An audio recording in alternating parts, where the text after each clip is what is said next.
Figure 12 shows a balloon filled with helium gas. Describe the movement of particles of helium gas inside the balloon.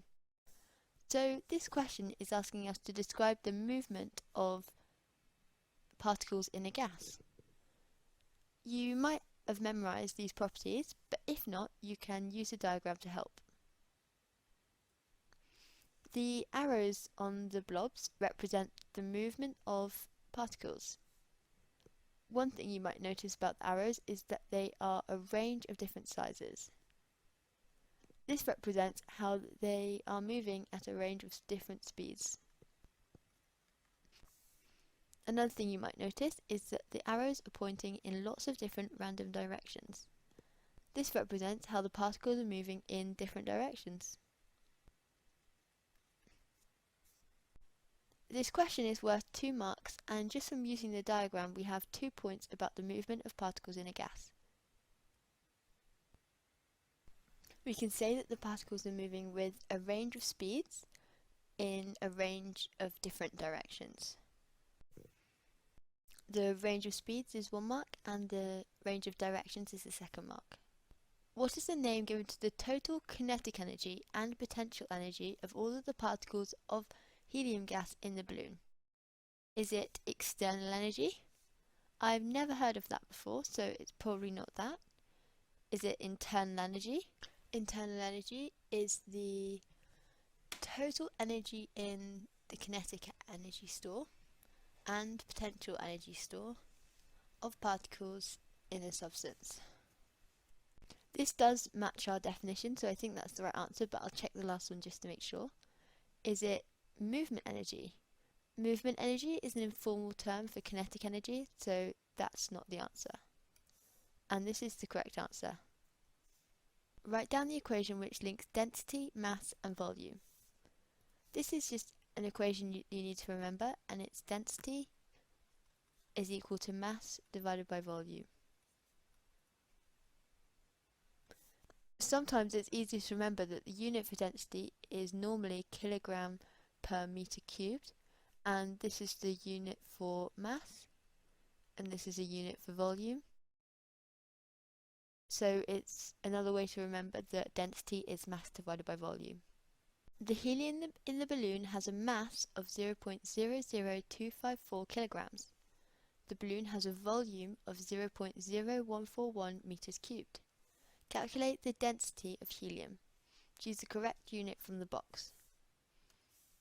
So in our last question we found out that density is mass divided by volume. We are given both mass and volume in the equation, so we can say that density is 0.00254 kilograms divided by 0.0141 meters cubed. If we type this into our calculator, we get a value of 0.1801418, and it continues on. In the question, both the values we're given are given to 3 significant figures. This means we should give our answer to 3 significant figures.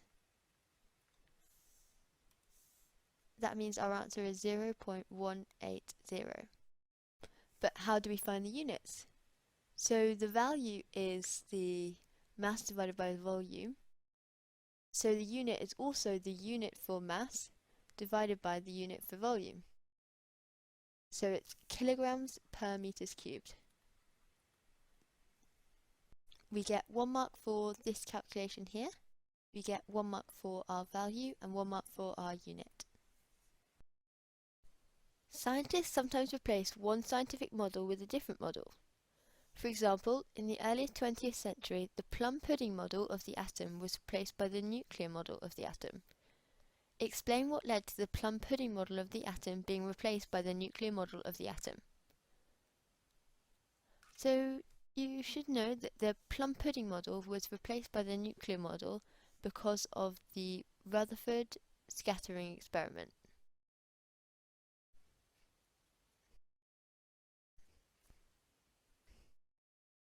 This question is worth 6 marks, so we need to explain the process of the plum pudding model and what led to the plum pudding model changing because of the Rutherford experiment. So, to explain this process, what do we need to include? Well, first of all, we need to explain what was the plum pudding model. We also need to explain what was the experiment and how did they do it. We then need to explain the observations from the experiment. And then we need to describe the findings that came because of these observations.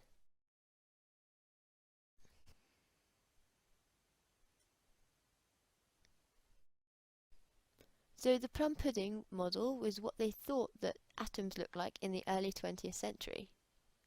They thought that it was a ball of positive charge with negative charges spread throughout it like plums in a plum pudding. So in the plum pudding model, mass and charge are evenly spread throughout the atom.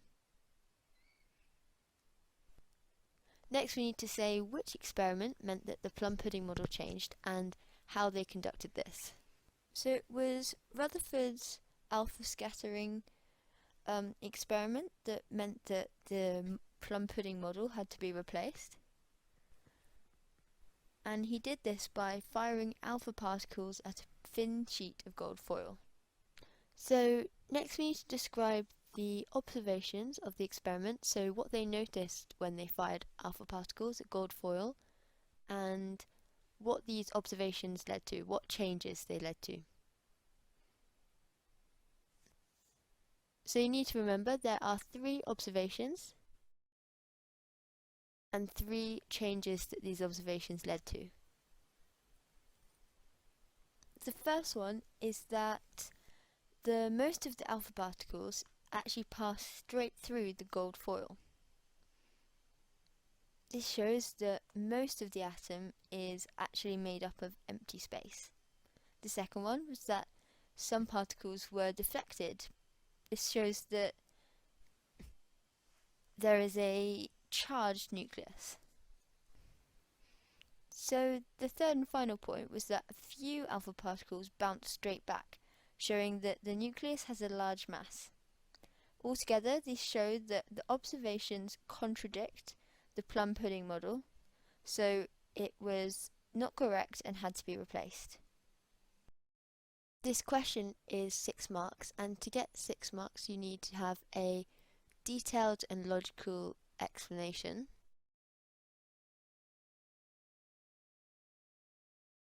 You need to be clear and coherent, and you need to demonstrate a deep knowledge. You also need as many indicative points as you can. We have 1 indicative charge saying that mass is spread throughout the atom and a second from charge. You get a point for identifying the Rutherford experiment and another for describing it. Then you get a mark each for the 3 observations. So that's the first observation, the second observation and the third observation, and then more indicative points for what these observations showed. So most of the atom is empty space, that there's a charged nucleus and the nucleus has a large mass. The national grid ensures that the supply of electricity always meets the demand of the consumers. Figure 13 shows how the output from fossil fuel power stations in the UK varied over a 24-hour period. You can see that there's the total power output on the y-axis and the time on the x-axis. Suggest one reason for the shape of the graph between 3 PM and 6 PM on Monday. 3 PM is here and 6 PM is about here. You can see that there's a sharp increase in the total power output.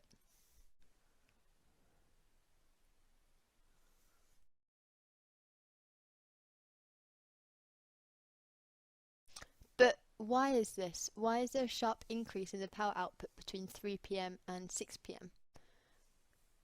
So if you think about what normally happens during this time on a Monday, normally it's the time where people start getting back from school and work. They might have a cup of tea with the kettle on, they might start making dinner, turn the telly on, So maybe that's why the power output increases. It's because people are coming home from school and work.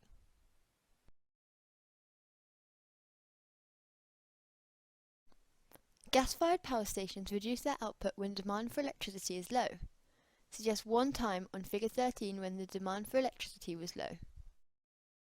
So if we look back at the graph, you can see one point where the demand for electricity, or the total power output, is low is here. If we draw that back onto the x-axis, we can see that this is this time here.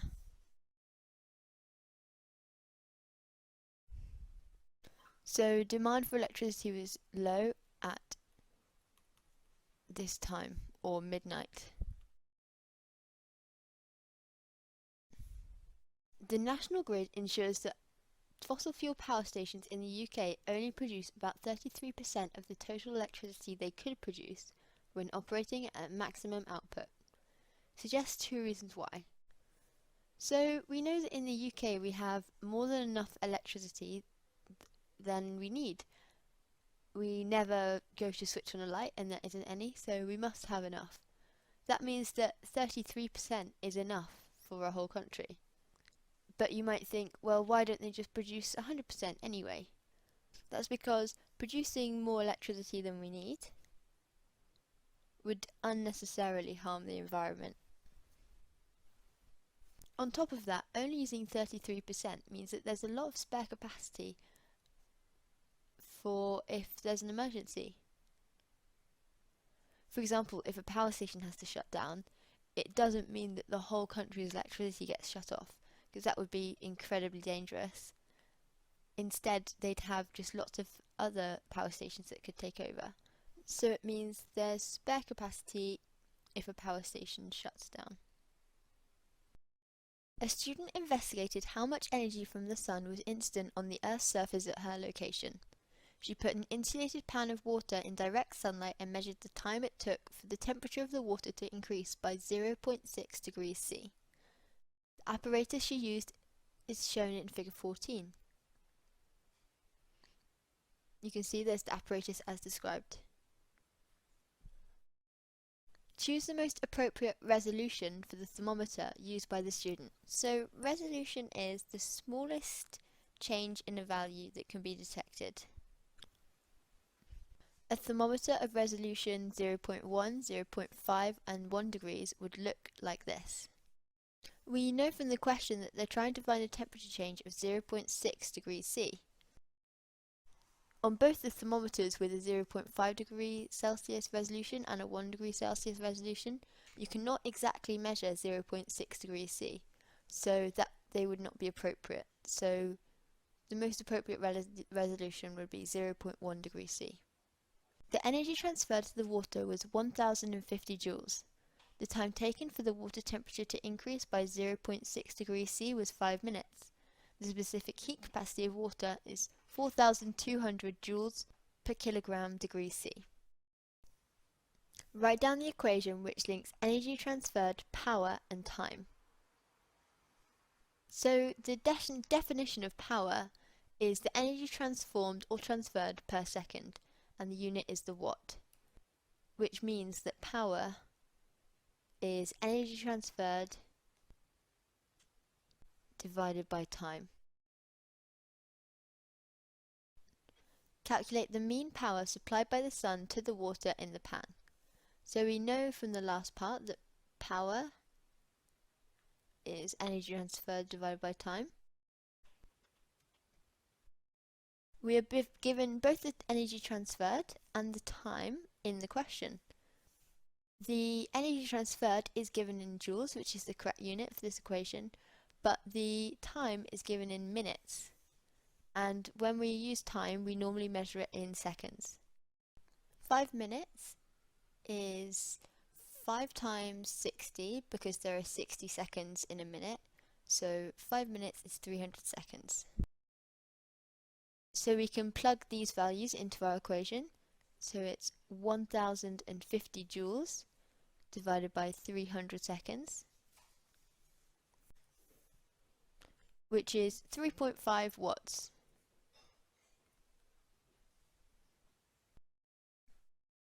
You get 1 mark for this calculation and 1 mark for the final answer.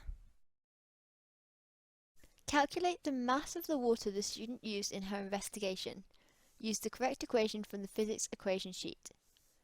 So we need to find an equation that involves mass, as well as information that we're given in the question.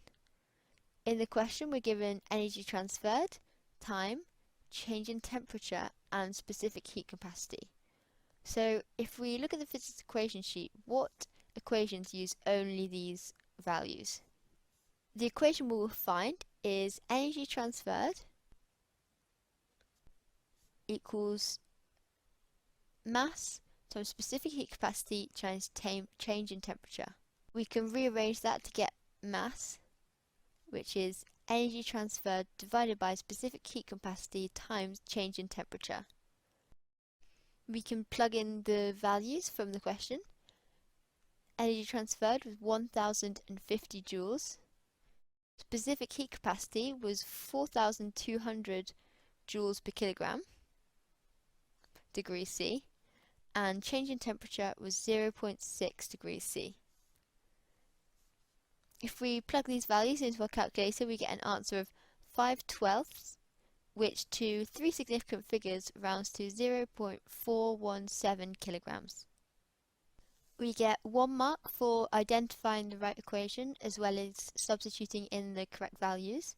We get 1 mark for rearranging the equation and the final mark for the final answer. The student's results can only be used as an estimate of the mean power at her location. Give one reason why. So the mean power at her location is the energy transferred to her location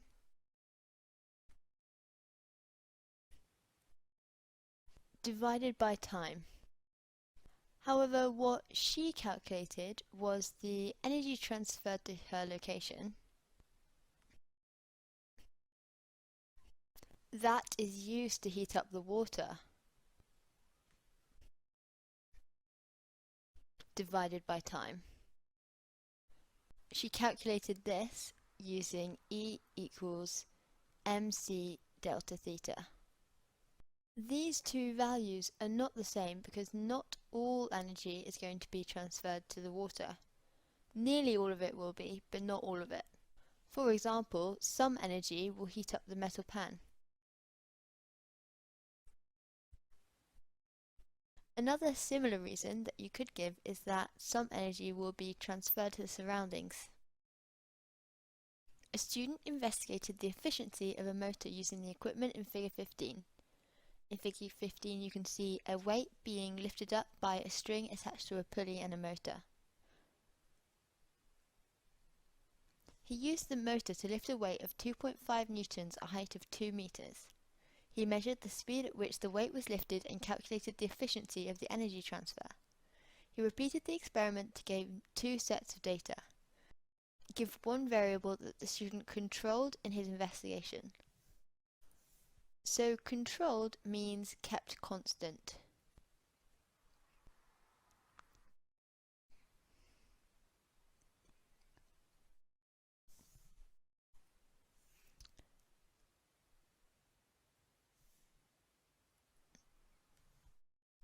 So we need to find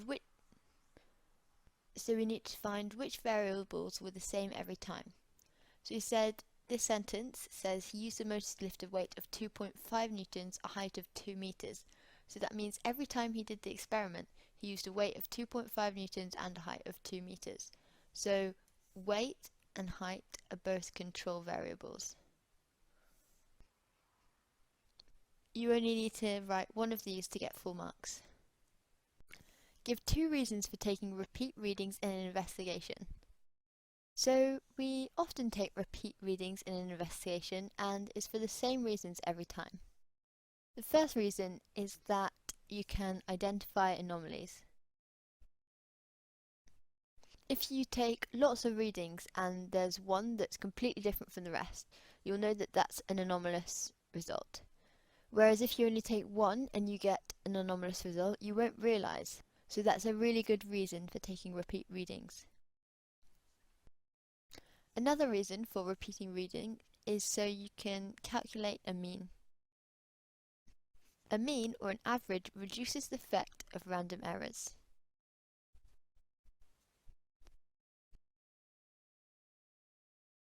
Figure 16 shows a graph of the students' results. We can see there's efficiency on the y-axis and speed on the x-axis. Give two conclusions that can be made from the data in figure 16. So to answer this, we can look at the shape of the graph and write down the two things that we notice. So the first thing we'll notice is that there's a positive correlation because the line is pointing in this direction. So that means that as speed increases, efficiency also increases.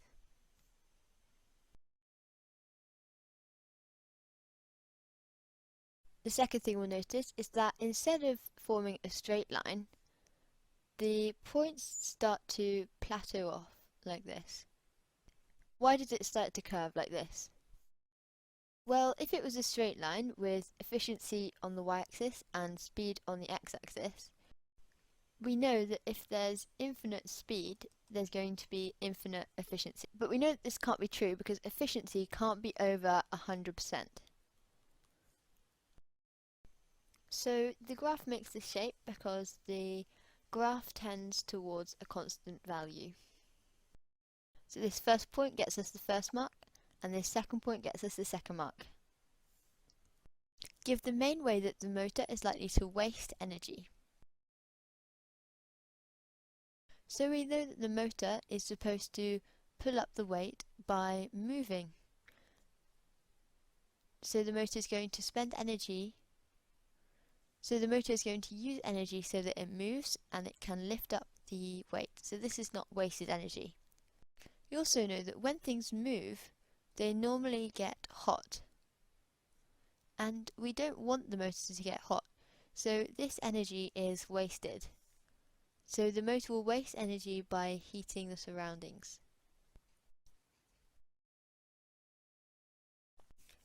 When the total power input to the motor was 5 watts, the motor could not lift the 2.5 Newton weight. State the efficiency of the motor. If the motor could not lift the 2.5 Newton weight, it means the weight did not move at all. So this means that the work done is going to be 0. Power is work done divided by time, and 0 divided by anything is 0. So the output power is also going to be 0. Efficiency as a percentage is output power divided by input power times 100. So the output power is 0, the input power is 5 times 100 is 0. So the efficiency is 0%.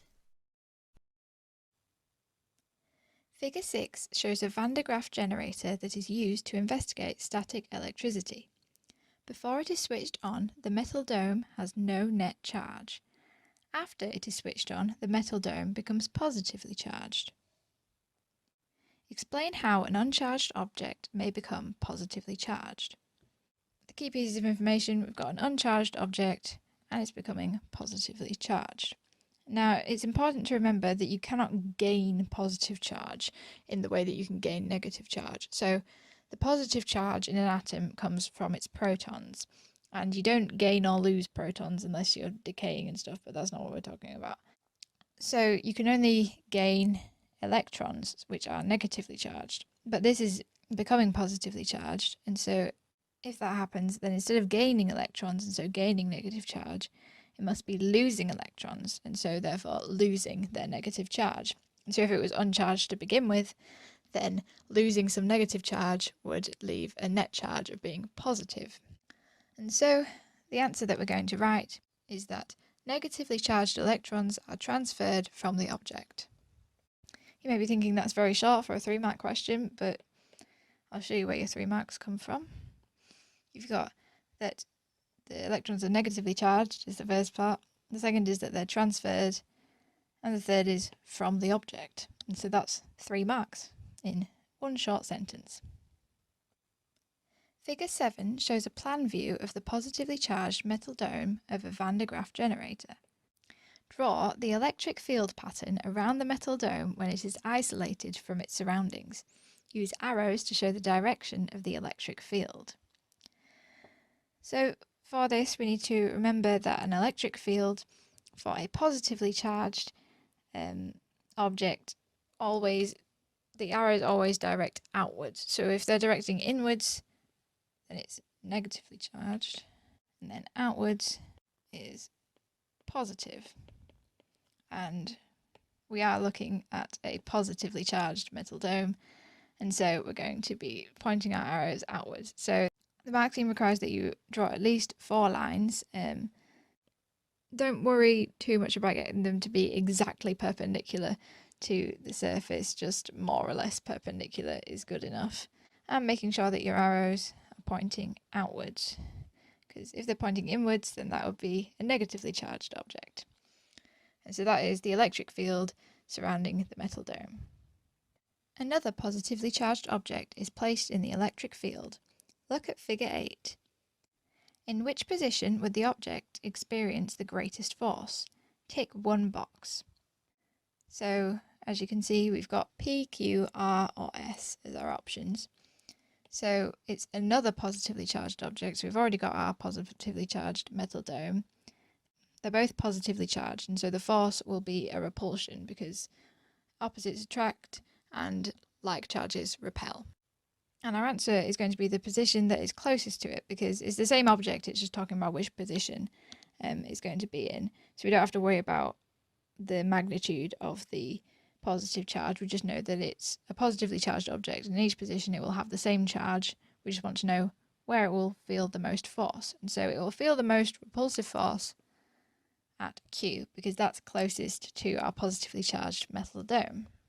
The reason the repulsive force is strongest when the two positively charged objects are closer to each other is because the fields themselves are stronger closer to the object, and the further away you get from the object, the weaker the field is.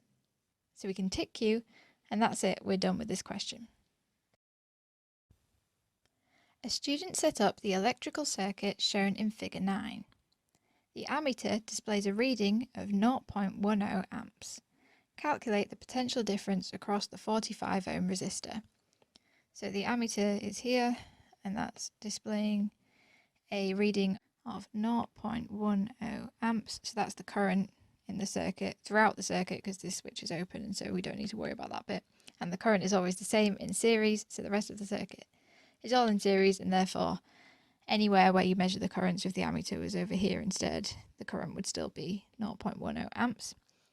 And the resistor we're looking at is here, and that's 45 ohms. So we want to find the potential difference across the 45 ohm resistor. So as I said, the current being 0.10 amps here means that it's also 0.10 amps everywhere in the circuit, and so that's the current that will be going through the resistor that we're looking at as well. So we need an equation that links potential difference, current, and resistance, and that equation is potential difference equals current times resistance, or V equals IR. This is one of the first electricity equations that you'll learn, and you should have memorized it for the exam. So we need to substitute our values in. So we're looking for the potential difference. We know that we want the current, and that is 0.10 amps, and we want the resistance, which is 45 ohms. And so we can just substitute those values in. Current, 0.10 amps, multiplied by resistance, 45 ohms. And you can either do that in your head, or if you need to, use a calculator, but that will give you an answer of 4.5. And that's all we need to do. We've been given the units in the question. The units of potential difference is volts. And so our answer is 4.5 volts. Your first mark is for substituting in your values, and your second mark is for the answer. Next, we're told to calculate the resistance of the resistor labelled R. Looking back at figure 9, the resistor labelled R is here, and so we want to find its resistance. So we already know what the current going through the circuit is, because we know what the reading on the ammeter is, and that was 0.10 amps as before. Nothing's changed there, and that's the current throughout the entire circuit. And we also know the resistances of the other two resistors, so 60 ohms and 45 ohms. And finally, the final piece of information that we're going to need from the circuit is that the potential difference from the power supply is 12 volts. And so looking at that, if we know that the total potential difference is 12 volts, and we know what the current in the circuit is, we can find what the total resistance in the circuit is. We're going to use the same equation as in the last question, V equals IR, but it's just going to need some rearranging. So if we divide both sides by I, then we can get R equals V divided by I. I've just swapped it round so it looks neater because it's nice to have the single value or the value that you're finding at the front. I'm just going to put RT because it's the total resistance so we don't get confused. So we said that the total potential difference was 12 volts and the current in the circuit was 0.10 amps. That will give us the total resistance in the circuit. So putting that into the calculator or just doing it in your head will give you 120 ohms for the total resistance in the circuit. But we're looking for the resistance of the resistor labelled R. So we know what the total resistance is, we know what the resistance of the other two resistors is, and we know that this circuit is in series. So in a series circuit, the total resistance is the sum of the resistance of all the separate resistors, as long as they're all in series, which they are. Just as a quick recap of series and parallel, if you have a series circuit, then, or if you have components in series, then if we have a power supply there, then two resistors in series would look like that. So if you take out one of the resistors, then it's no longer a complete circuit and current can't flow anymore. Parallel is the other type of circuit that you'll do. So you have another power supply, and if we had two resistors in parallel, then they would be stacked on top of each other. And the way you can tell it's in parallel, if you're not sure, is if we remove this resistor, then it's still a complete circuit. The current can still flow through here. It just can't flow to the other resistor because we've taken it out. So that's how you know the difference between series and parallel. So this is the series circuit, ignoring the switch, which is open, so we can't ignore it. So if the total resistance is the sum of all the resistors, and we know the sum of two of the resistors, and we're looking for the resistance of R, then the total resistance minus the resistance of these two resistors will give us the resistance of R. 120 minus 60 minus 45, because they were the other two resistors, gives an answer of 15, and it's in ohms, 15 ohms. So that's the resistance of R. So we can put 15 into our answer box because we're already given the units. In terms of marks for that question, your first mark is doing the 12 divided by 0.10 to get your total resistance, which is the second mark, and the third is this calculation to get 15 ohms. Finally, we're told to state what happens to the total resistance of the circuit and the current through the circuit when switch S is closed. So once again, looking back at figure 9, we have switch S here, and at the moment it's open, but if we close it as we're told to in the question, then now current can flow through here as well as going down here. So this is giving the current an extra route to go round instead of going through the 60 ohm resistor. The current will probably still go through the 60 ohm resistor a little bit, but for the most part it can go through the other path as well, and because we've given it another path, that will mean that the resistance decreases and therefore the current can increase.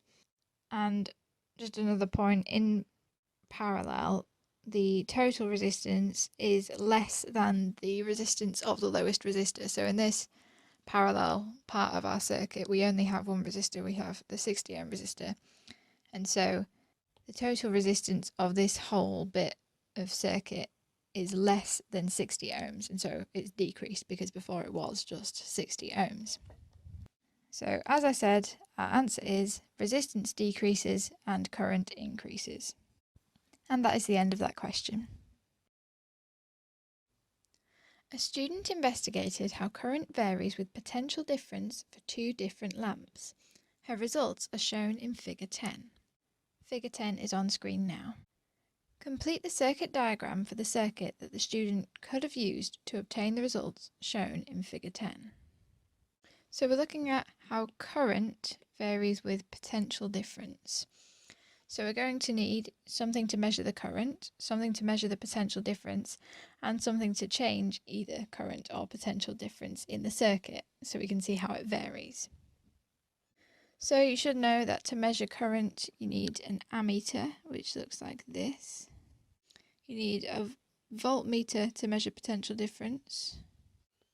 And to change the current, we're going to need some sort of resistor, because increasing or decreasing the resistance will decrease or increase the current. So if you increase resistance, current decreases, and if you decrease resistance, current increases. And the way that we can most easily change the resistance in the circuit is with a variable resistor. You could potentially, if you were actually doing this experiment, have lots of different resistors which have different resistances and just switch out the resistor for different measurements. However, because we're drawing a circuit and just one circuit, you wouldn't get the marks for just drawing a resistor because you haven't shown that you can change it. Whereas the variable resistor, you can change the resistance of. So the way that we're going to draw these is we're going to have the ammeter in series with the circuit. And just another note, we can have things in series or parallel. So if something is in series, I'm just going to draw a resistor in series with a cell just to show you, or two resistors in series actually. If we have two resistors in series, then we can remove one of the resistors and the circuit is no longer complete. So current cannot flow through the circuit because there's a big gap in it. Whereas for parallel, if I draw two resistors in parallel, they look like they're stacked on top of each other. And we know that they're in parallel because if I were to remove this resistor, then the circuit is still complete. The current can still flow through around here. So that's how you know that something is in series or in parallel. And so for the ammeter, we're going to put it in series because current stays the same in series. So anywhere in a circuit, if things are in series, then the current is the same. So to measure the current in the lamp, because we were told before that we're looking at two different lamps, we're going to use the ammeter in series with the lamps. Or just, we're only going to have one lamp in this circuit because you'll just switch out the lamp. Whereas the voltmeter, if I just draw the lamp in first, so a lamp is a circle with a big X in it, that's how you draw it. The voltmeter has to be in parallel because potential difference changes in series. So if we put the voltmeter in series, it wouldn't be measuring the potential difference across the lamp. A good way to remember that you put voltmeters in parallel is, or the way I think of it is, if you're measuring it across, if you're measuring the potential difference across the component, so in this case the lamp, then you want it to stretch across the symbol for it. And so we're drawing it in parallel. So this is in parallel, and you can tell it's in parallel because if I take it out, I mean, I haven't drawn the rest of the circuit, but if I were to draw the rest of the circuit, then it would be a complete circuit. And finally, we need the variable resistor. And again, because this is to do with the current and current stays the same in series, we're going to put it in series with the bulb. And so that is the circuit that we would use to obtain the results in Figure 10. Which lamp will be brighter at any potential difference? Explain your answer and use Figure 10 to aid your explanation. Looking back at Figure 10, we can see that we have lamp A and lamp B. And so we want to know whether lamp A or lamp B will be brighter at any given potential difference. And so the answer is lamp A, and it's because if we look at the graph for lamp A, all of the potential differences, apart from 0, obviously, the current through lamp A is greater than the current through lamp B, because current's on the y-axis, and so you can see that the graph for lamp A is higher up on the graph paper than lamp B is. It's higher up on the y-axis. So just as an example, if we picked, say, a potential difference of 4, well, for lamp B, we've got a current of about 0.24 amps, and for lamp A, we've got a current of about 0.48 amps. And so obviously that's larger, and if you measured it on any other potential difference apart from 0 volts, then that would be the same. So we would write lamp A as it has a higher current. You can put any PD, but it doesn't really matter whether you put that or not, and the reason that will make it brighter is because it will also have a higher power output. And if you're unsure why that is, if we look at the equation P equals VI, so power equals potential difference multiplied by current, then if potential difference is staying the same, but lamp A has a larger current, then multiplying the larger current by the constant of the potential difference will give a larger power output. Your 2 marks for that question are coming from lamp A as it has a higher current, so a higher power output. Lamp B has the higher resistance at any potential difference. Explain how figure 10 shows this. So here we have figure 10 as before. And as I said before, we can see that lamp A has a higher current for all the potential differences. And so our first mark, lamp B has a lower current than lamp A for the same potential difference. Our second mark is to do with the gradients of each graph. And so you should know that V equals IR, which means if we rearrange it by dividing both sides by I, we get R equals V divided by I. So resistance equals potential difference divided by current. The gradient of these graphs can be found by doing the change in Y divided by the change in X. So the change in Y is change in current, and the change in X is the change in potential difference. So the gradient is current divided by potential difference. So it's the resistance but flipped over, and therefore the reciprocal of the resistance, or 1 over the resistance. So because we can see that lamp B has a shallower gradient, and so a smaller gradient, then that will actually mean it has a larger resistance, because the resistance is 1 over the gradient. And so if you think about it, if we have 5 is greater than 2, but 1 over 5, so a fifth, is smaller than 1 over 2, a half. And so a smaller gradient will mean a larger resistance. And so we'll write, and lamp B has a smaller gradient. This is another 2-mark question, and the 2 marks are coming from lamp B has a lower current than lamp A for the same potential difference, and lamp B has a smaller gradient. Both lamps behave like ohmic conductors through a range of values of potential difference. Use figure 10 to determine the range for these lamps. Explain your answer. First, let's establish what an ohmic conductor is.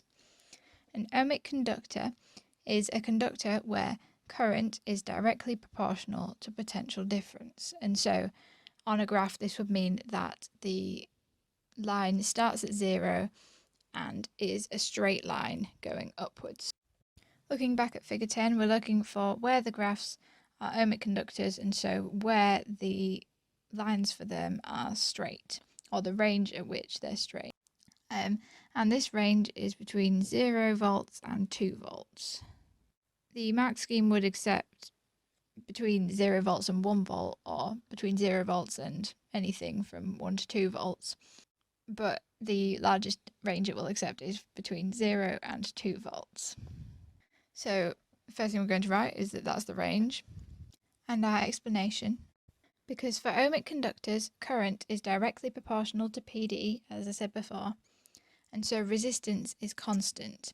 And the reason resistance is constant is because if they're directly proportional, then the graph of current by potential difference, or potential difference by current, will be a straight line, which means it has a constant gradient. And as we said before, if gradient is unchanging, then the resistance is unchanging. In terms of marks for that, we have the range that you give, so we've got between 0 and 2 volts, because ferrite conductor's current is directly proportional to potential difference, and so resistance is constant. A student models the random nature of radioactive decay using 100 dice. He rolls the dice and removes any that land with the number 6 facing upwards. He rolls the remaining dice again. The student repeats this process a number of times. Table 1 shows his results. Here we have Table 1. We're asked to give 2 reasons why this is a good model for the random nature of radioactive decay. So, as I said, the student is rolling 100 dice and removing any that land with the number 6 facing upwards. So we're saying that the ones that land with the number 6 facing upwards have decayed, in quotation marks. And this is a good model for the random nature of radioactive decay because we cannot predict which dice will decay for each roll, and we cannot predict when each one will decay. So with a radioactive material, we have no way of knowing which atoms will decay first and which atoms will decay last, or when they're going to decay or anything. We just know that some of them are going to decay at some point. So looking back at Table 1, we had no way of knowing which dice would be the ones to decay with each roll, and that's why it's a good model, because we wouldn't know which atoms were going to decay. We don't know which dice are going to decay. We just assume that some of them will, but even then we don't know exactly how many will decay either. And in terms of marks for that question, your 2 marks are 1 for each statement. So 1 for we cannot predict which dice will decay, and 1 for we cannot predict when each one will decay. The student's results are shown in Figure 11. Here's Figure 11. Use Figure 11 to determine the half-life for these dice using this model.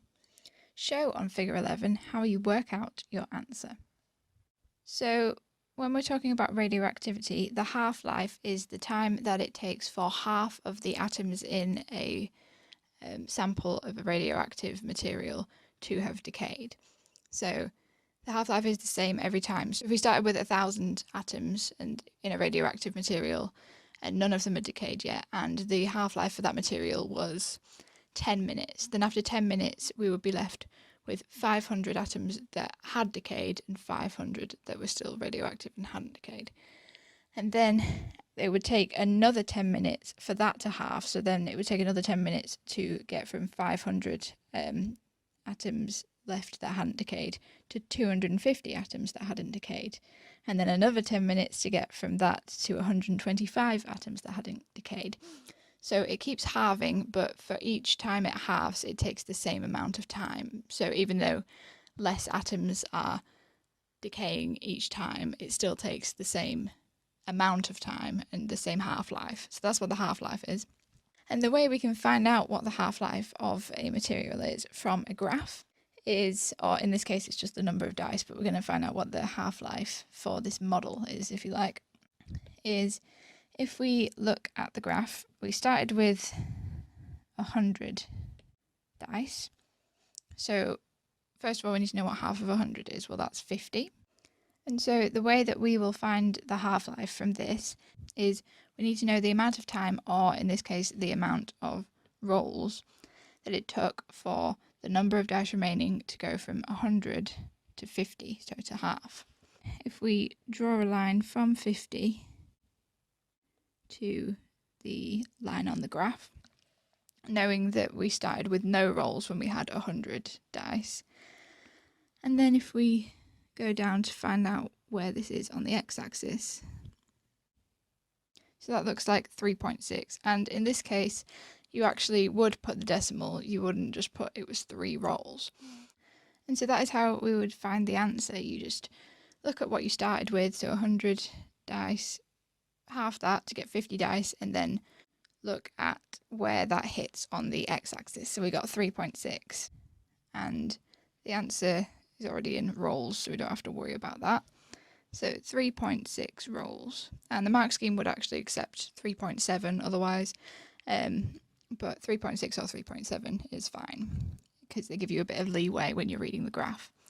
So that is how you would get the 2 marks. Your first mark is for showing that you did use the graph, so you must have some lines on the graph that make sense and show that you were looking at the half-life when you'd gone from 100 to 50, so as I've shown here. Otherwise you wouldn't get both marks, and you might not even get any marks for it. And the second mark is obviously the answer. A teacher uses a protactinium generator to produce a sample of radioactive material that has a half-life of 70 seconds. In the first stage in the protactinium generator, uranium decays into thorium and alpha radiation is emitted. The decay can be represented by the equation shown in figure 12. So figure 12 is below that. Determine the atomic number of thorium-234. So thorium-234 is here. And we want to know what the atomic number is. So just looking at the uranium atom, this is uranium here. And the atomic number is this number on the bottom. So the mass number is the number on the top and the atomic number is on the bottom. So mass number is the number of protons and the number of neutrons, and the atomic number is just the number of protons.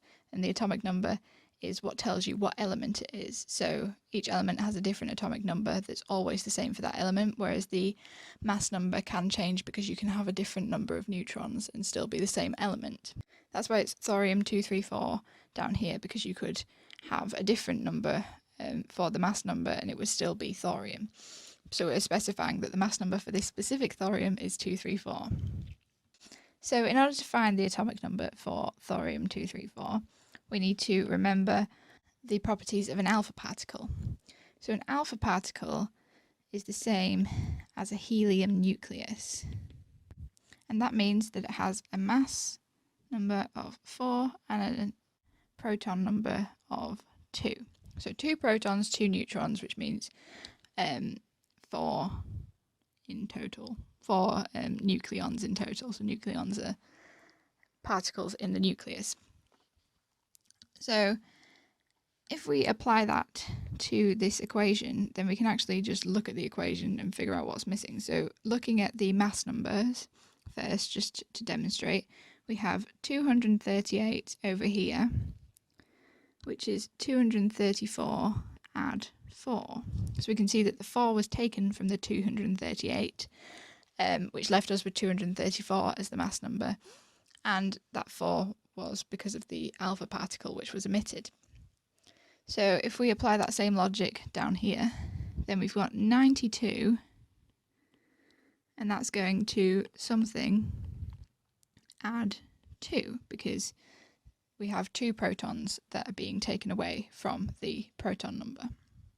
So you can just treat this like an equation. If you rearrange it, then you'll get that the proton number that we're looking for, or the atomic number that we're looking for, is 92 minus 2, because 92 is something plus 2.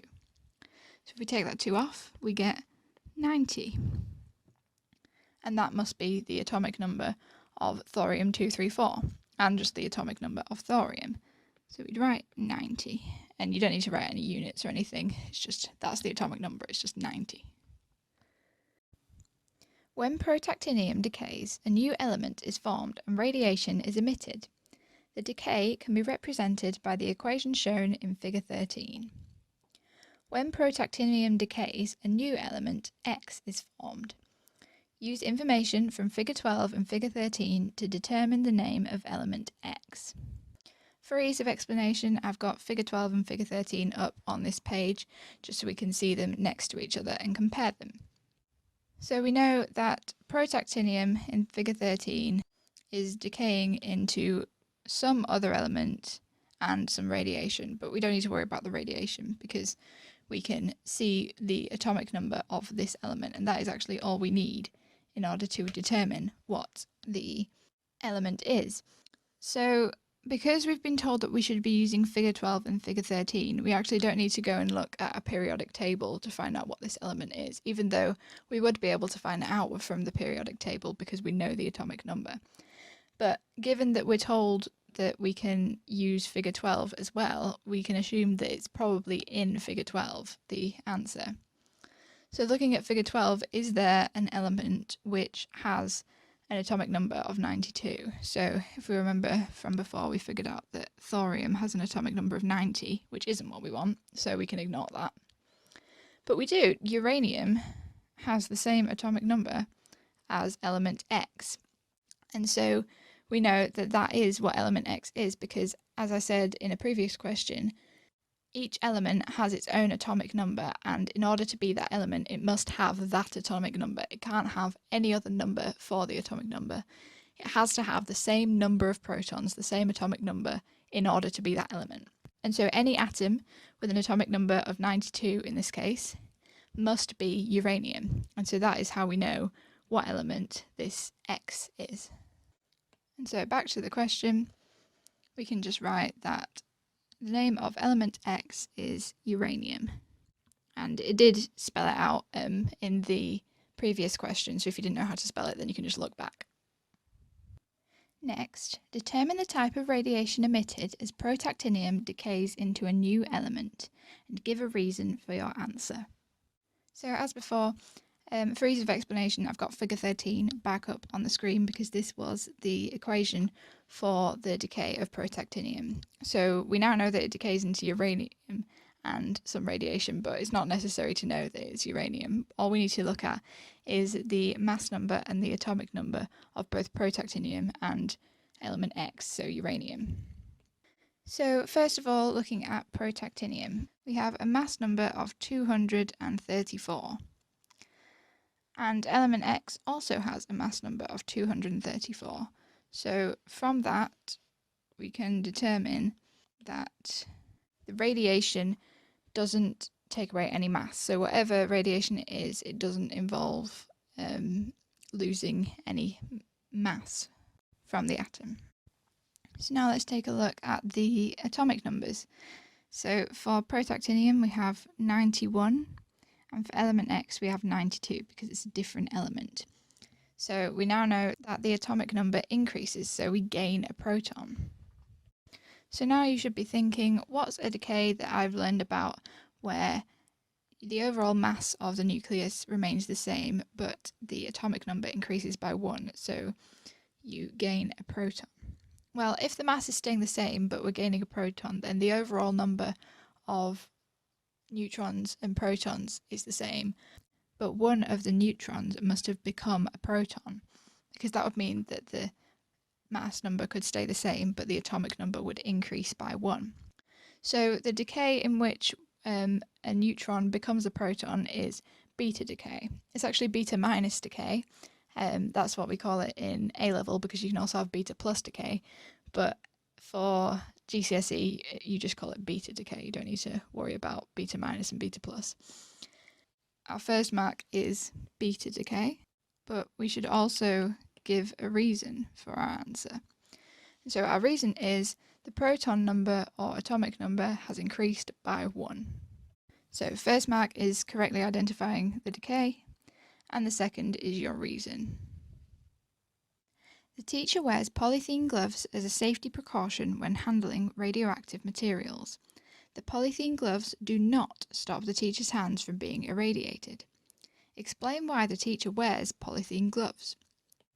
We know that it's not stopping the hands from being irradiated, so we know it's not to protect them from the immediate radiation that is coming from the sample. But there must be a reason, because otherwise they wouldn't do it. And so we need to know the difference between contamination and irradiation. So first of all, irradiation, which is mentioned in the question.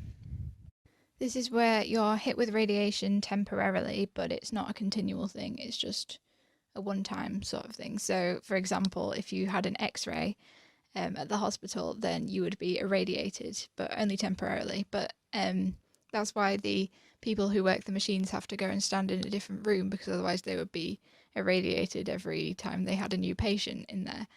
But you're only irradiated temporarily, you're not continually having radiation blasted at you.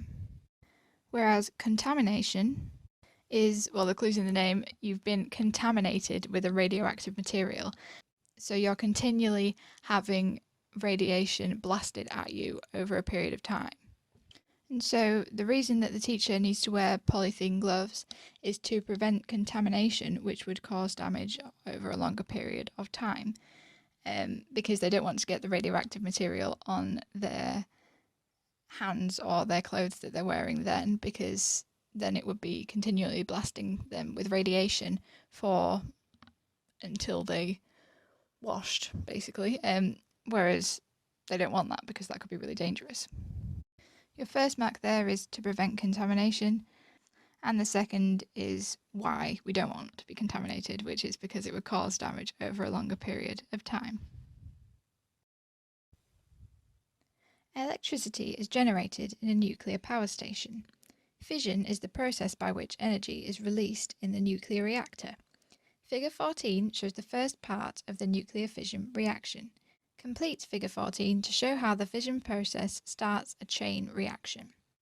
So for this you'll need to know about nuclear fission. So for nuclear fission you usually use uranium for your nuclei, and you fire neutrons into those uranium nuclei, which causes them to become unstable, and that means that they'll split into two daughter nuclei which are smaller, and also release other neutrons. And this is a chain reaction because then those neutrons that have just been released go on to split more uranium nuclei or be absorbed by more uranium nuclei, which then split and release more neutrons, which go on to be absorbed by more uranium nuclei, and you can see where this is going.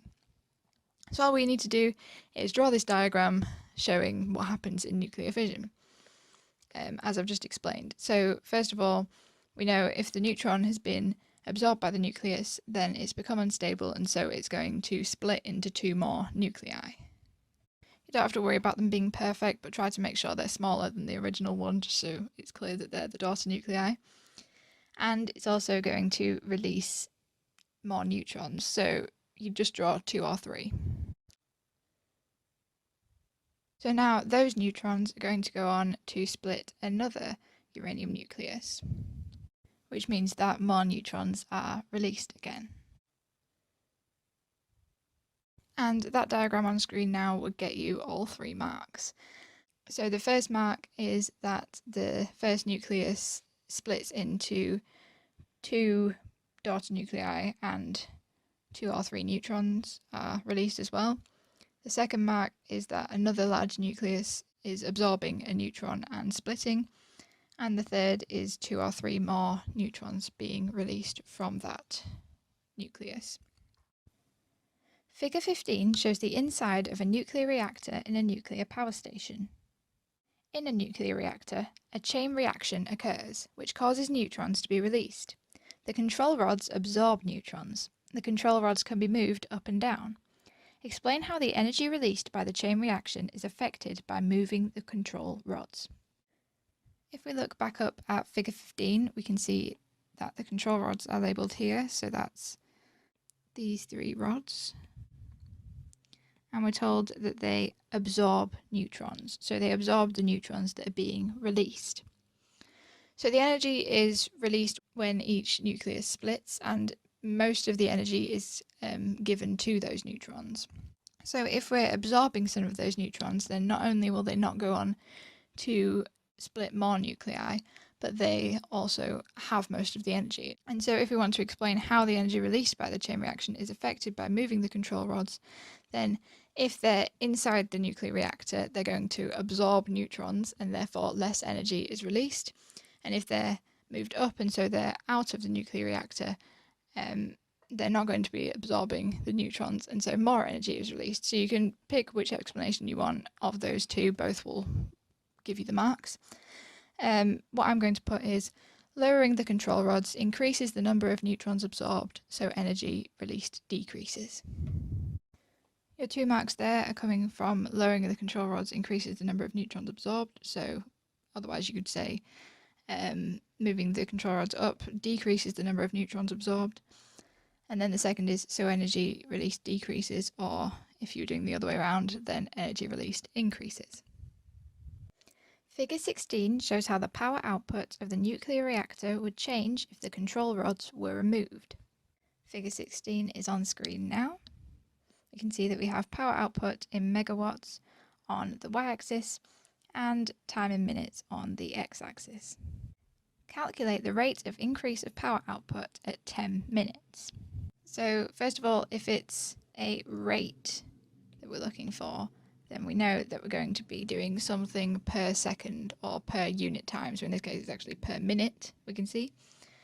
So that's what a rate means. It's how much you're doing per unit time. And we know that we're looking for the rate at 10 minutes. So the mistake that I think that some people would make, and I actually first made this when I looked at this question, is instead of looking at the rate at 10 minutes, looking at the rate up to 10 minutes. And so looking at all the way from 0 to 10 minutes and finding the rate for, or the average rate for this part of the graph. But you don't want to do that. We're looking for the rate at 10 minutes. That's very specific. And so instead of doing that, we actually want to draw a tangent to the graph at 10 minutes.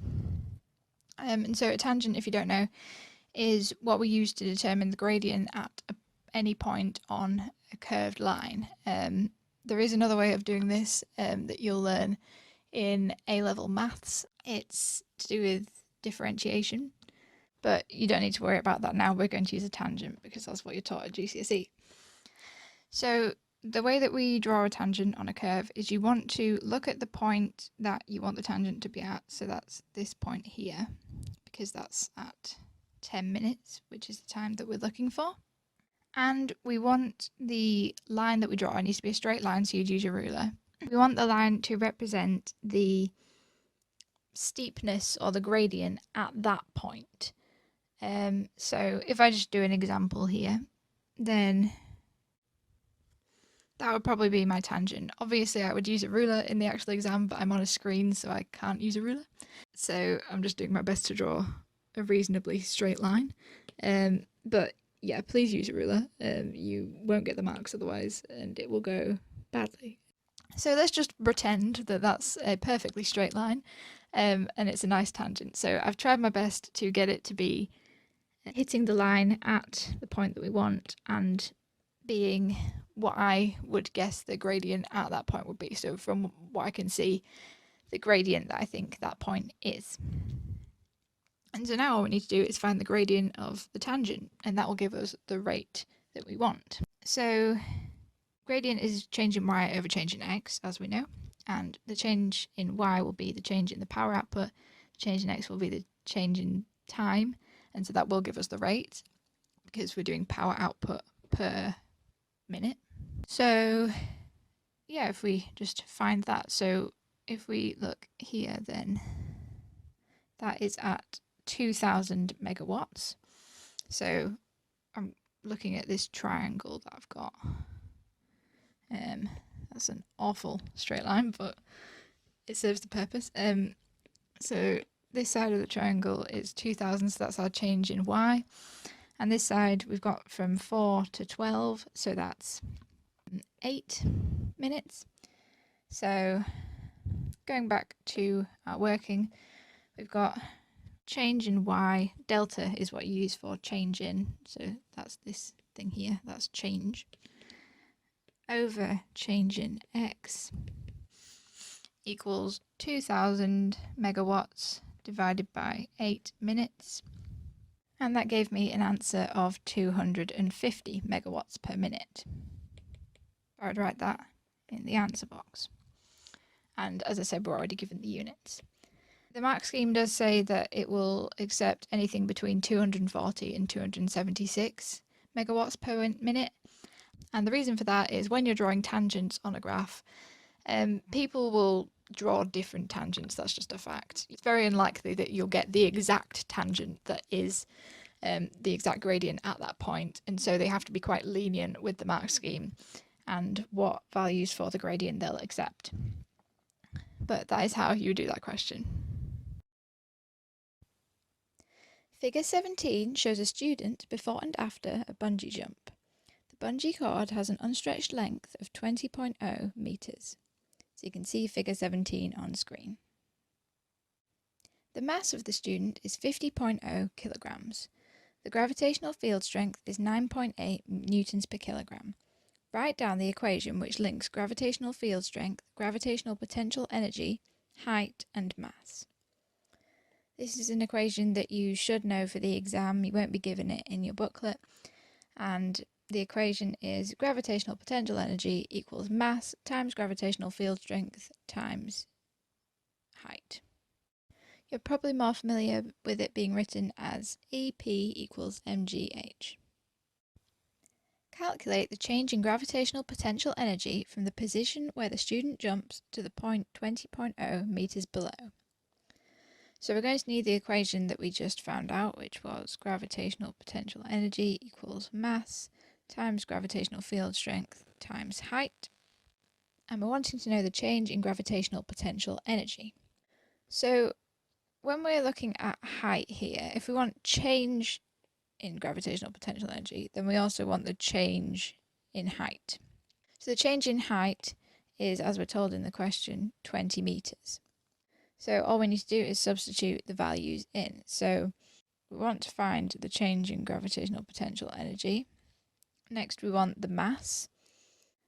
We were told down here that the mass of the student is 50 kilograms, and we also need the gravitational field strength, which we're told is 9.8 newtons per kilogram. So back to the question, we want the mass, which we just said was 50 kilograms, multiplied by the gravitational field strength, which we just said was 9.8 newtons per kilogram. And we want the change in height, which we have here as 20 meters. And so if you put that into your calculator, you'll get an answer of 9,800 joules, because we're given the units in the question, joules. So you can write that into your answer box, and that's you done. In terms of where you're getting your marks for that, your first is the calculation and the second is the answer. 80% of this change in gravitational potential energy has been transferred to the student's kinetic energy store.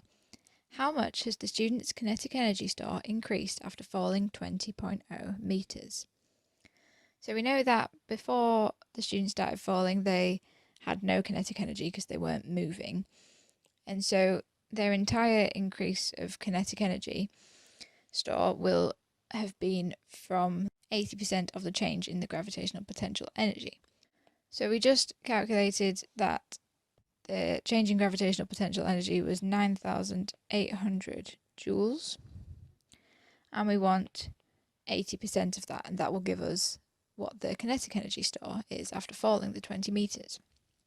So if we want 80%, then we can just multiply that by 0.8, giving an answer of 7,840, which we can just write in there, and again, it's in joules. Another way of finding 80% of something would be you could divide it by 10 to get 10% and times that by 8, and that would give you 80%, but the easiest way in this case is just to do it as a decimal and multiply it. Calculate the speed of the student after falling 20.0 meters and give your answer to two significant figures. So for this we are going to need our previous answer for the kinetic energy store of the student after falling 20.0 meters. You may have noticed that in this whole question there's been a lot of using the answer to the previous question, and so it is important that you are looking back at your previous questions. However, they will give you error carried forward in most cases, and so if you got one question wrong, then it would be okay because you would still get the marks for the rest of the questions if you used the value that you'd given correctly, even if that value was incorrect. But anyway, the value that we had for the kinetic energy store after falling 20 meters was 7,840 joules. So I'm just going to write that there so we've got it. So now we need to find the speed of the student. So the equation that we have for kinetic energy that you should know for the exam is kinetic energy equals a half mv squared. So a half times mass times velocity squared, or speed squared. And so you should be able to see that if we can rearrange this equation, we can get the speed of the student because we know the kinetic energy and we know the mass. In order to rearrange this equation to have speed, then first of all, we're going to divide both sides by a half m. And remember, dividing by a half is the same as multiplying by 2. So we'd get 2 ek over m equals v squared. And then if we just square root both sides. So we'll have root 2ek over m equals v. So now all we need to do is substitute the values in. So v equals, and we'll put in our root sign, 2 times the kinetic energy, which is here, 7,840, that's our value from before, over mass. And that was 50 kilograms, if you'll remember. But if you didn't remember, then you can look back at the previous parts of the question, you'll find it. And putting that into your calculator will give you an answer of 17.7 blah blah blah blah blah. It's quite a long decimal. However, if you'll remember, we were told to give our answer to 2 significant figures. So if you don't do that, you will lose a mark. So rounding that to 2 significant figures, we round up because this 7 is above 5, and that gives us 18. So the speed of the student after falling 20.0 metres to 2 significant figures is 18 metres per second. That was a 4-mark question. Your first mark is coming from rearranging the equation, or you could otherwise have substituted your values in here before you'd rearranged it. The second is substituting the values in. The third is getting 17.7, and the fourth is rounding it. So as I said, if you don't round it, you will lose a mark. At the lowest point in the jump, the energy stored by the stretched bungee cord is 24.5 kilojoules. The bungee cord behaves like a spring. Calculate the spring constant of the bungee cord. Use the correct equation from the physics equation sheet. So as we're told to use an equation from the physics equation sheet, we will get that out next to us and have a look to see if we can find an equation with the values that we need in. So the values that we're looking for to be in the spring constant, because that's what we're calculating, so that's important. We're wanting the energy stored by the stretched bungee cord, and there might be something else there, and I'll tell you now there is, but just if you have a look for an equation with spring constant and energy stored, then the one that you'll find is elastic potential energy equals 0.5 times spring constant times extension squared. So we need the extension as well for this equation. We're also looking for the spring constant, so we're going to rearrange it. So let's do that first. So to get the spring constant on its own, we're going to divide both sides by 0.5 e squared. And that will give us 2e over e squared. So 2 times elastic potential energy divided by extension squared equals k, spring constant. And also just remember that dividing by 0.5 is the same as timesing by 2. So that's why we've got 2 elastic potential energy. So now that we've got our equation, we're going to need to find the values to sub in. So k equals, well, first of all, we want the energy stored, which we have. It's 24.5 kilojoules.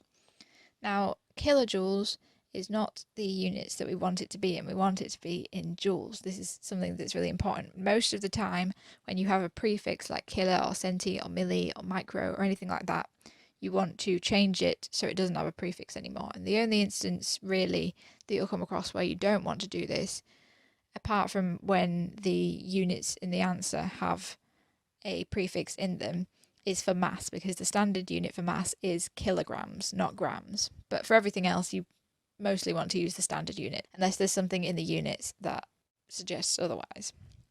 So if you've got 24.5 kilojoules, then kilo is times 1,000, and so 24.5 times 1,000 is 24,500, and we're timesing that by 2 because we've got this 2 here.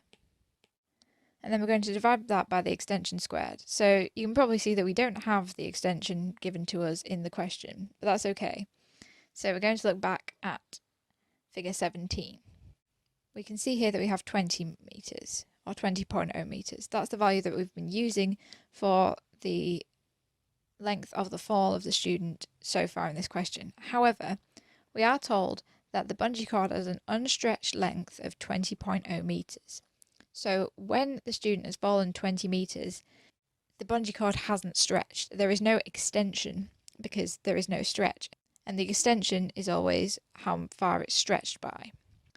So looking again, the lowest point that the student falls is 55.0 metres below where they started. And so that means it has stretched by that point. But the extension is not 55.0 metres because that includes the 20 metres that they had fallen before it started stretching. So in order to find the extension, we're going to need to do the height that the student falls in total minus the unstretched length of the bungee.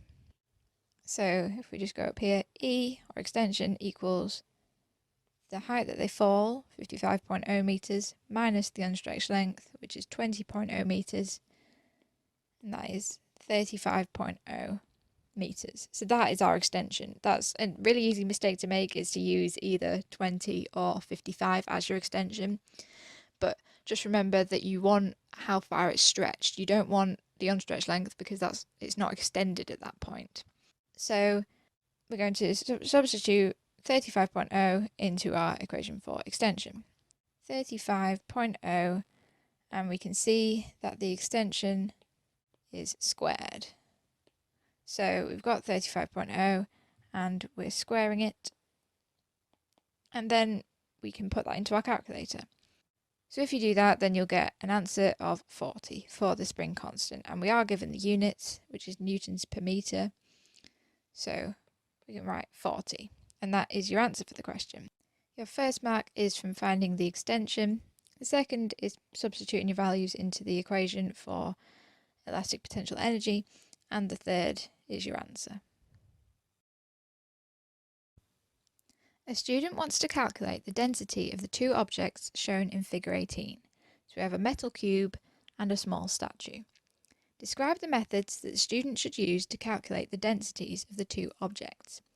So we're told that it's methods, which should be an indication that we're going to use a different method for each one. Well, first of all, I think we should establish how to find the density of something, or what you need in order to find the density. So the equation for density is mass divided by volume. So for both of these objects, we're going to need the mass and we're going to need the volume. That's an equation that you should know. So first of all, the metal cube, because that one I think is easier to tackle. So if we have a cube, it's a regular shape, and so finding the volume should be fairly straightforward. So just another thing before we start with the metal cube, there is no rule that in a 6-mark question like this one you have to write a paragraph. You can write it in bullet points, and as long as you hit the right marks, then you'll get all the marks. So first of all, with the metal cube, the way I would prefer to organise this would just be like this, and then we can have bullet points for each thing we're going to do with it. So in order to find the volume first, we're going to use a ruler to measure the length of the cube. So what I mean by that is just measure this bit, or this bit, or this bit. Any of them will do because it's a cube, they're all the same. So you just need to measure one because we've been told it's a cube. Now to find the volume from there, you should know how to find the volume of a cube, and we can just cube the length because all the sides are the same. If you're finding the volume of a cuboid, so you've got different lengths, then you would do length times width times height. But because length, width and height are all the same for a cube, we can just cube the length. So finding the volume is the thing that's going to differ between the two objects, and so I'm just going to leave it there for the metal cube for now, and then we will come back to find the mass and the density for both of them at the end, so we can save writing extra because you might not have time to write loads. Moving back up, now we're going to tackle the small statue. So as you can see, this is not a regular shape. It's got lots of curves on it and bumps and everything, and we can't just measure part of it and then find the volume from there. We're going to have to use a different way. So the way that we're going to do this is we're going to immerse the statue in water, and then we're going to measure the volume of the displaced water. And that is the volume of the statue. That principle or method of finding the volume of an object that is irregular, and so you can't just measure it to find the volume, is based on Archimedes' finding.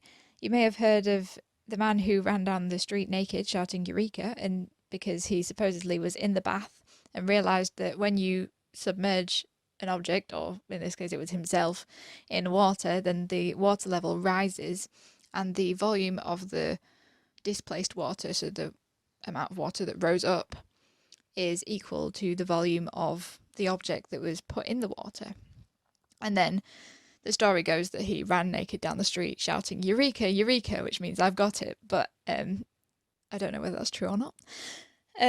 But yeah, that's what that's based on. There is such thing as a Eureka can, which basically does this exact thing, but you don't need to write about a Eureka can necessarily, as long as you put that you immerse it in water, and then the volume of the displaced water is the volume of the statue. Now, looking back up at our equation up here, we can see that the next thing that we need is the mass, and that is all we need after that to get the density.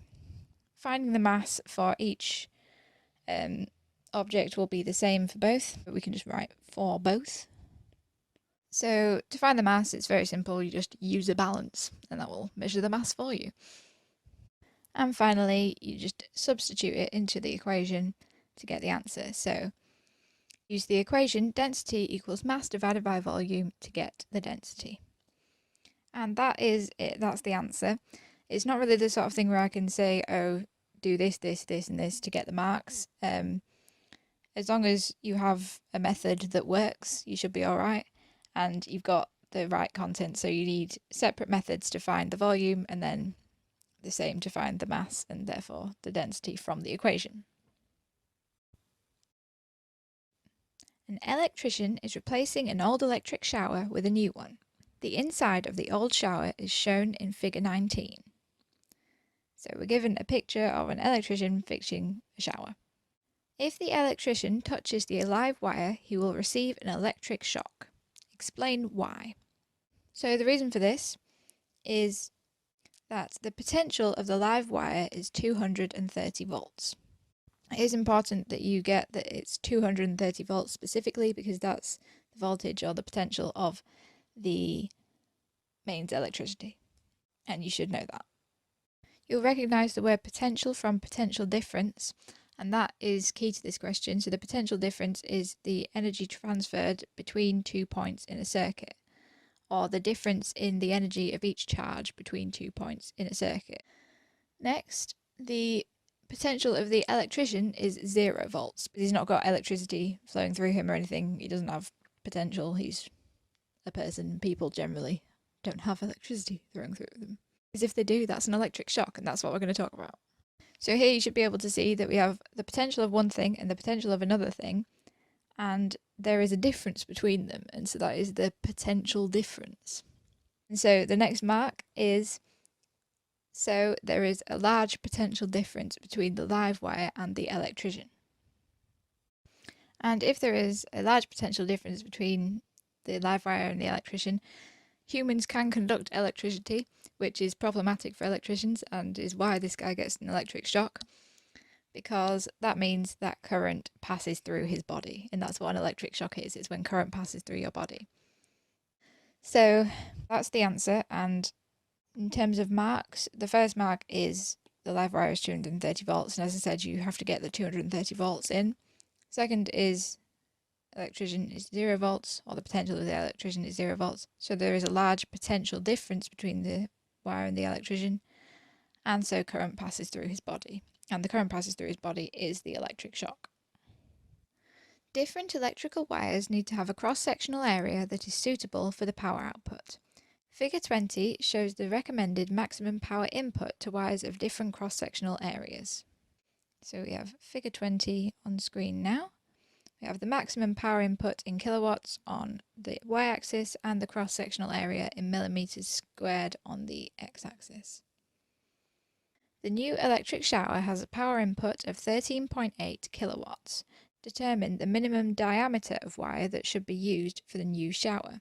The diameter d can be calculated using the equation d equals root 4a over pi. A is the cross-sectional area of the wire. So we do have diameter in bold, and the reason for that is because the graph will give us the cross-sectional area, not the diameter, and it is easy to make the mistake of just using the answer that you get from the graph without doing anything with it. But we're given an equation as well. And if you're wondering where this equation comes from, it's actually fairly straightforward. So you should know that the area of a circle, which is the cross-section of the wire, so the wire is like a long cylinder that bends, and so it has the cross-section of a circle, is pi r squared, and r is diameter over 2, so we can write that as pi d over 2 squared. And then if we square both things in the bracket, we get pi d squared over 4, because 4 is 2 squared. So a equals pi d squared over 4. And then just if you rearrange that, then multiply the a by 4 to get 4a, divide it by pi, so 4a over pi, and then root it to get d. So d equals root 4a over pi. But you don't need to actually do that because we're given the equation very kindly. So we're going to need the graph. We're looking for a power input of 13.8 kilowatts. So we have the graph. 13.8 is somewhere between 12 and 14.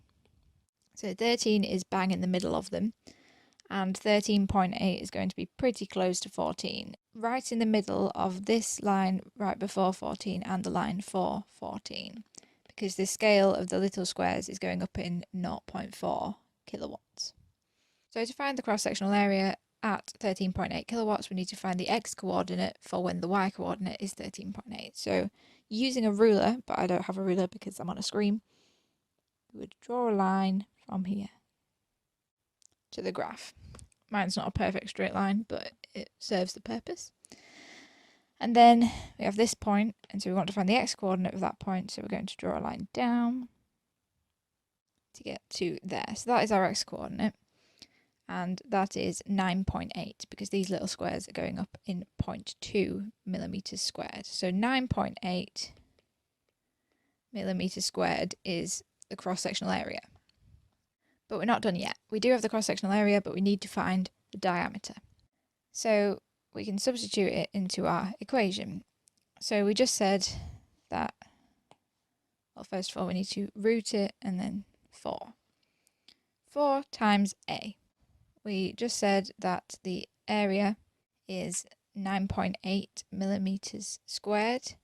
You don't need to worry about changing the unit to be in meters squared, because meters is the standard unit for length, and so if you're finding the area, then usually you would use meters squared, because the units for the answer are in millimeters, and so we can leave it in millimeters squared. We won't have to convert it or anything, which is nice. And we're dividing that by pi. So putting that into your calculator will give you an answer of 3.53. It's quite a long decimal, but you can just round it to 3.53. And we'll write that in the answer box. The mark scheme does say that it would accept any answer from 3.50 to 3.55, because not everyone will read the graph exactly right, and so they always give you a bit of leeway either side of the actual answer, but that is how you would do that. The charge that flows through the new shower in 300 seconds is 18,000 coulombs. The new electric shower has a power of 13.8 kilowatts. Calculate the resistance of the heating element in the new shower. Write down any equations you use. So we want to know what the resistance of the shower is, basically. It says the heating element, but we're going to use equations to find resistance. So the first equation that we want probably isn't going to have resistance in it, because that would be too easy, really, for a 5-mark question. The first equation that we're going to use is I equals Q over T. So current equals charge divided by time. Or you may have seen it as Q equals IT, and then that's just rearranging it to get I equals Q over T, because we want to find the current, and that's using 2 of the values in the question, and so we're probably on the right track. So Q is 18,000 coulombs and T is 300 seconds. 18,000 divided by 300 is 60 amps. So now we have current, and we also have power, and we're looking for resistance. And there is actually an equation that links power, current and resistance, which is P equals I squared R. Now, you may be thinking, oh, can't we use P equals VI and then do V equals IR? And yes, you can. It's a bit more of a long-winded way, but there's nothing stopping you as long as you get the right answer.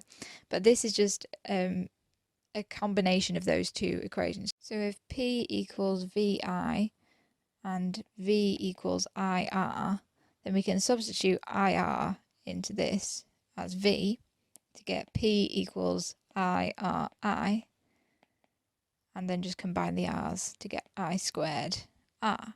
So that's how we got that equation. Or you may have just known it already. But if you did do P equals VI and then V equals IR, then that's fine. It doesn't really matter, as long as you write down those equations, because that's what you're told to do in the question. So P equals I squared R, and we're going to rearrange that to get R because that's what we're looking for. So just divide both sides by I squared to get R equals P divided by I squared. And then we can substitute the values in.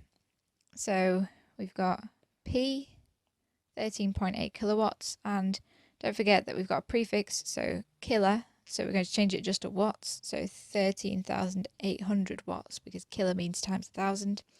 You always change it so it doesn't have a prefix anymore, unless the units of the question suggest otherwise. Like in the last one, we had millimetres anyway, so we didn't need to change it from millimetres squared to metres squared. Or if it's mass and it's kilograms, then the standard unit for mass is just kilograms, so you leave it as that. And we're dividing that by the current squared. So the current is 60 amps, as we found out before. So 60 squared. And putting that into your calculator will give you an answer of 3.83. So you can write that into the answer box. And that is your question done. So your 5 marks are coming from the Q equals IT and getting that subbed in, 60 amps for the current, P equals I squared R, then subbing your values into that, and then the answer. That's the 5 marks. And as I said before, if you'd done P equals VI and then V equals IR, then you would still get the 5 marks as long as you ended up with the right answer.